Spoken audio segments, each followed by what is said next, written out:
I posted a video about how to change one of these before. I'll try to do better cinematography this time, capture it better, maybe have some more commentary than normal. The hard part is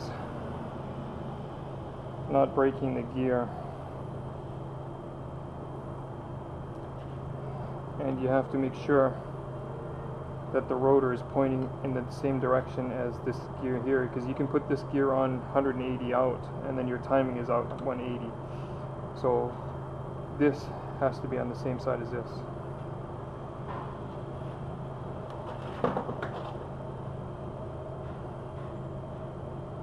And then you just take a punch and you gently tap it out, tap the roll pin out.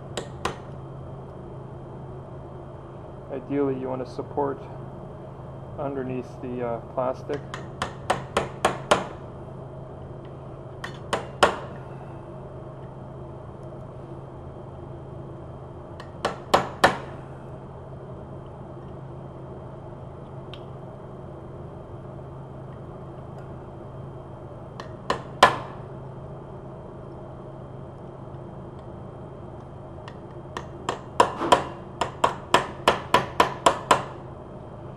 Starting to move, which is good.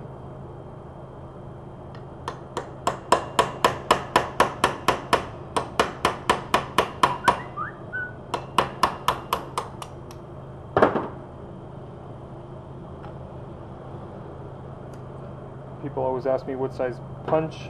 Well, it's one that fits. Doesn't say here what size it is. And then you have to tap the shaft out, remove the gear, take note of the washers, if any, leave them in the same order or keep them in the same order.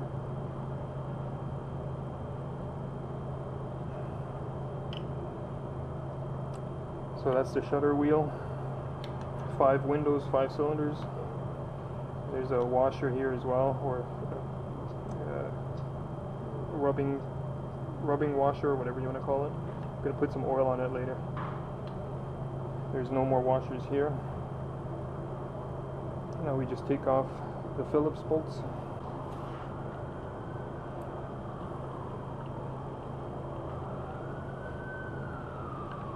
If this engine had a crankshaft position sensor or an engine speed sensor, then it wouldn't need this cam sensor to start, and there wouldn't be a stalling issue or a no start issue.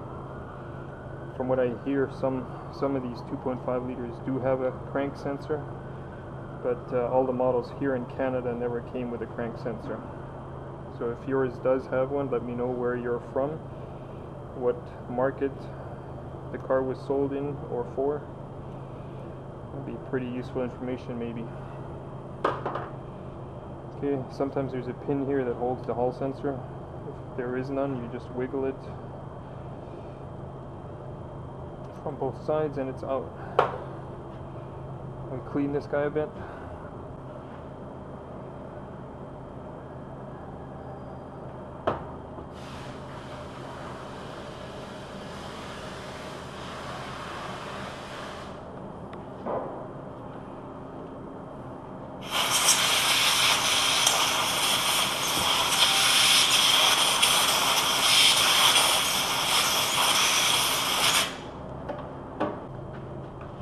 Somebody mentioned that installing a new distributor would be just as cost effective.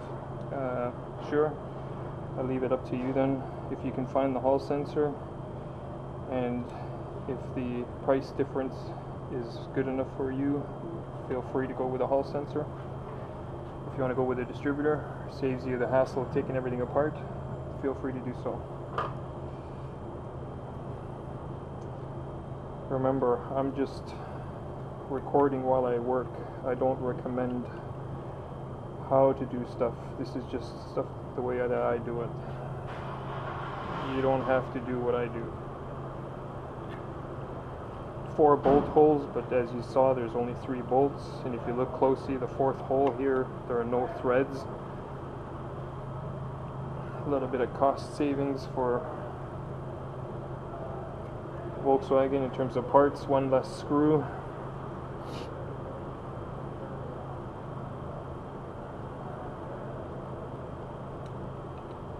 And just tighten it into place. Not too tight, it's just tight enough so that it's tight.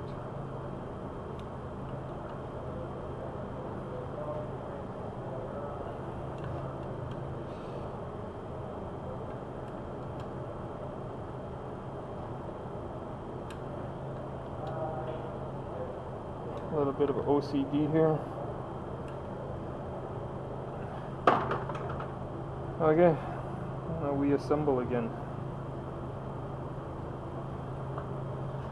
This is a bit of synthetic oil, just a little bit of oil on the shaft.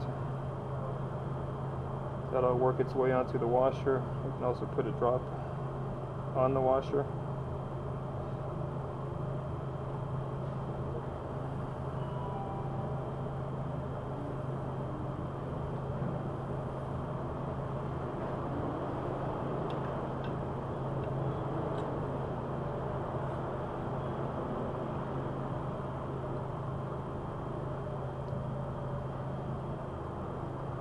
Washers at the base.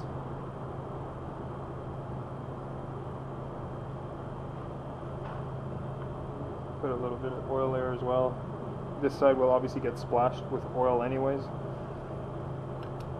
So the rotor is pointing in this direction. So we want our drive gear pointing this way as well.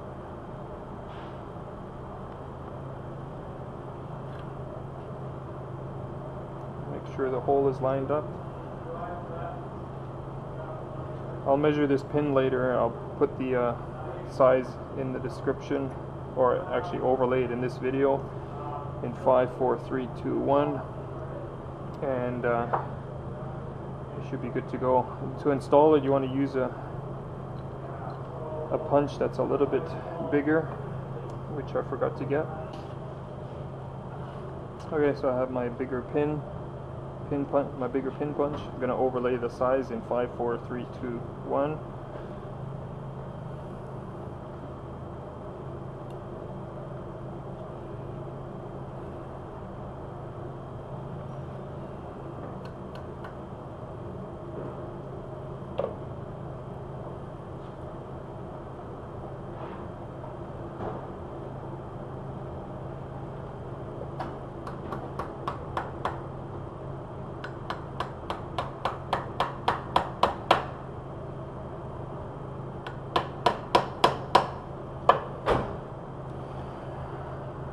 I think it might have moved.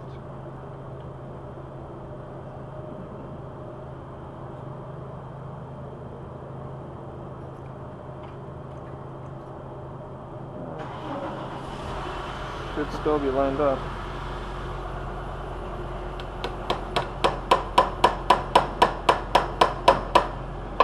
No.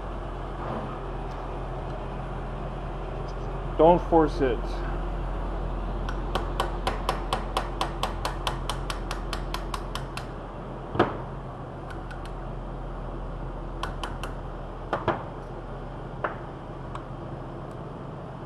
And the other thing you can do is taper the end a little bit more.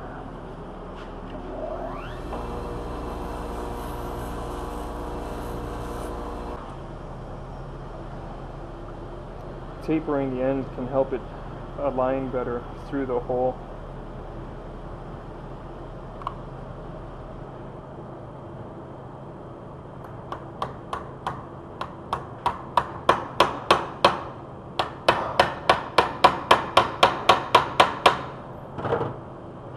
Seems to be going in.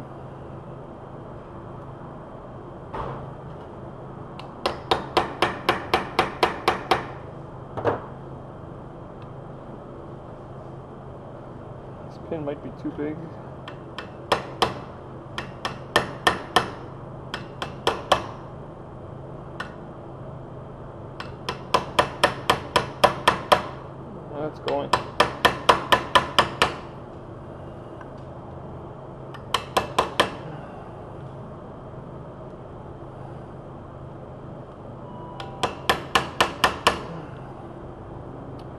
almost flush. And go a little bit more.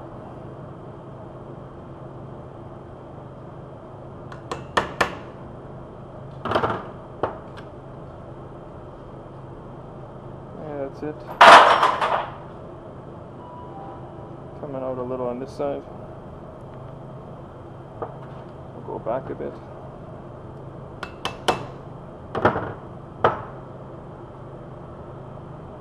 That's good.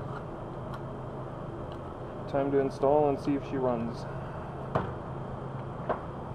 Place your bets.